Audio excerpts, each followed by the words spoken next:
Hey everyone, welcome back to our weekly Bible study. This week we are diving into the portion Miketz. It is Genesis 41 through Genesis 44:17. It's continuing with the story of Joseph, talking about his brothers coming into Egypt, his father sending them to Egypt for food, for grain. He interprets Pharaoh's dream. There's a bunch of different things going on here. Gives us an overview of him rising to power, Joseph's brothers seeking his help, and the dynamic there between them knowing him or not knowing them. Last week we talked about some of the parallels between the two Mashiachs, the two Messiahs that are prophesied in Scripture, and that the reason a lot of Jews have missed the Messiah is because they were looking for the triumphant King Messiah, the Messiah son of David, Mashiach ben David, and they missed Mashiach ben Yosef. And so we're going to look a little bit deeper again into some of these similarities between Joseph and Jesus, Yeshua, our Messiah. We did a few of these last week. We're going to do a few more, and then we're going to dive into a specific focus. But we see that Joseph was delivered from prison by the hand of God, and Yeshua was delivered from the tomb by the hand of God.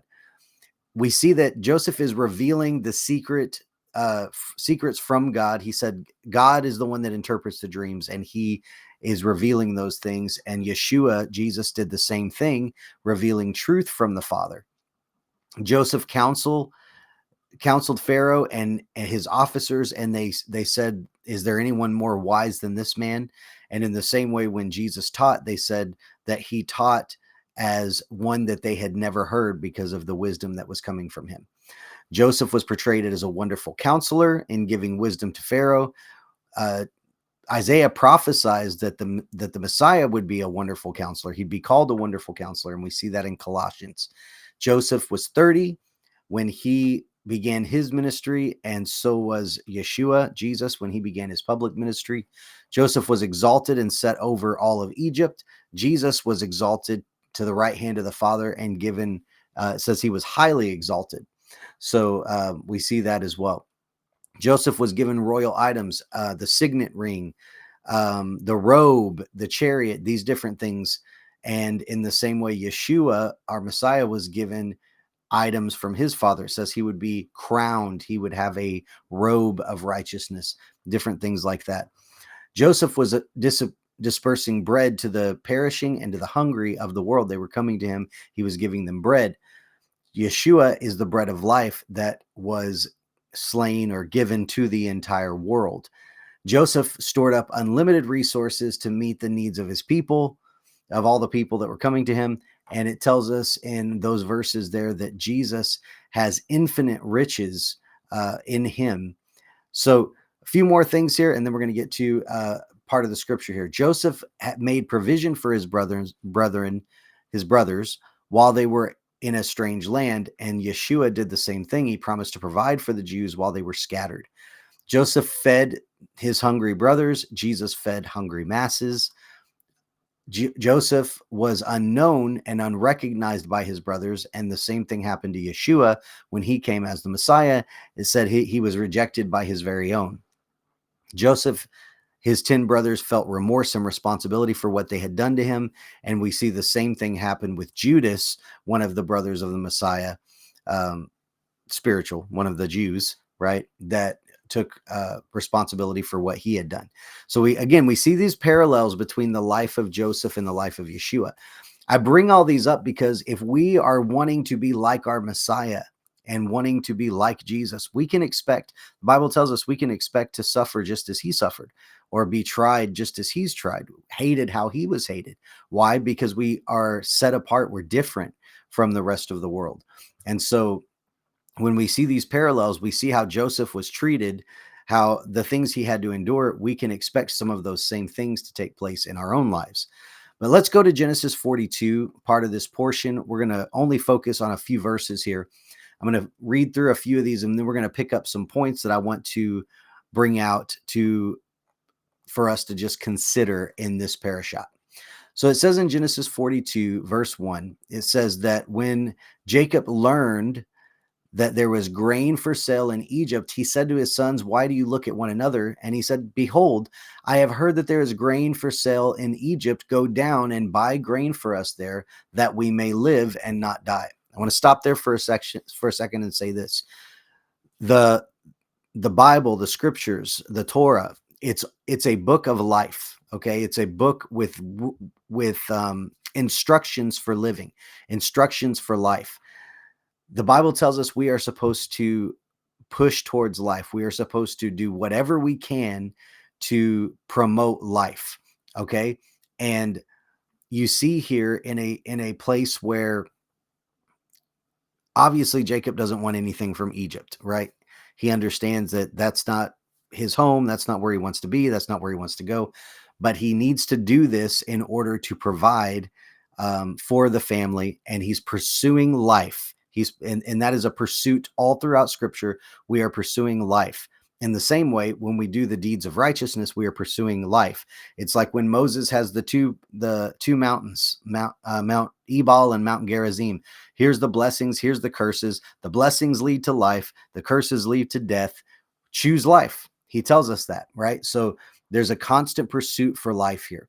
Now, Joseph was governor over the land. He was the one who sold to all the people of the land, and Joseph's brothers came and bowed themselves down to him, and with their faces to the ground. And Joseph recognized his brothers, but they did not recognize him. And Joseph remembered the dreams that he had dreamed. Why? Because his brothers just fulfilled one of those dreams. They bowed down to him like he saw in his dreams. Verse 14, but Joseph said to them, he begins to talk to them. There's dialogue, and he tells them, "You're spies." In verse 16, he says, "Here's how you can prove you're not spies. Send one of you and let him bring your brother, the youngest one, while you remain confined, that your words may be tested whether there is truth in you, or else by the life of Pharaoh, surely you are spies." And he put them all together in custody for 3 days. Okay, so there's a lot going on in this parashat, and we could focus on 175 different things. But I wanted to bring to light some of the events that are taking place here and things for us to read and remember that don't get swept under the rug here or missed, right? First of all, we need to remember something about Joseph. Joseph doesn't know what happened after they put him in the pit. All right, so let's go back to the story. Let's remember that a lot of times when we're reading scripture, we have information that the people that are in the scriptures don't have. For instance, we knew the story of what was going on with Mary because we're reading it before Mary, the mother of Jesus, the mother of Yeshua, before her husband Joseph did. Why? Because he didn't have the information we had earlier. We get to hear that and read that conversation with Mary that the angel has. Joseph didn't get to hear that. We get to see a lot of things behind the scenes that these characters did not know. So Joseph doesn't know what was said between the brothers. He doesn't know that some of them wanted to kill him, and some of them wanted to sell him, and others of them wanted to bring him back and try to fix this problem. So there's all these things he doesn't know that are going on. So let's think through the story. Joseph has to remember that he gets thrown in this pit. He gets sold into slavery. He goes to prison. He is falsely accused. All these different things that are happening to him. Joseph doesn't think, "Oh, I bet my dad is going to come for me." Think about the history of this family. You have Abraham that was chosen over Haran, his brother, and Haran was actually killed so that Abraham could escape. You have Ishmael that is sent away and in place of Isaac. You have Jacob that's been chosen over Esau, and Esau's kind of been sent away from the family. There's a pattern here in this family, and Joseph never heard from them. His dad could have come looking for him. No one ever came to Egypt. No one ever came to the Ishmaelites looking for him. No, as far as we know anyway. So he doesn't have the pieces of the story we have. He could just be thinking, my family sent me away. They're done with me. I'm one of the ones that was rejected. The only thing that he has to hold on to are the promises, the dreams that the Lord's given him, and the things that the Lord has spoken to him that he has to hold on to. But as far as his family is concerned, he doesn't know what's going on there, right? But finally, we now see that the same things that he's gone through, now his family is also going to go through. So notice that now they are experiencing a famine. Now they are having to come to Egypt. Now they are being accused of coming to this place as a spy, the same way they accused him because he was coming to check on his brothers like his father asked, and he brought back a bad report. He's saying, you came to spy out this land and see the weaknesses of the land because you're a spy and you're going to take that information back. So they're accused the same way he was accused. And now they're bowing down to Joseph, proving that the words and the dreams that the words that he spoke and the dreams that he had were in fact legitimate from the Lord. Notice that it says that in scripture, if you go back and read it, it says that they hated him because of his dreams and because of his words. Well, now we see his words are coming to pass. His dreams are coming to pass. And even beyond that, their story, their dreams, right? Their words must be tested and proven. That's why he's going through this whole illustration here. And now they are incarcerated the same way he was incarcerated.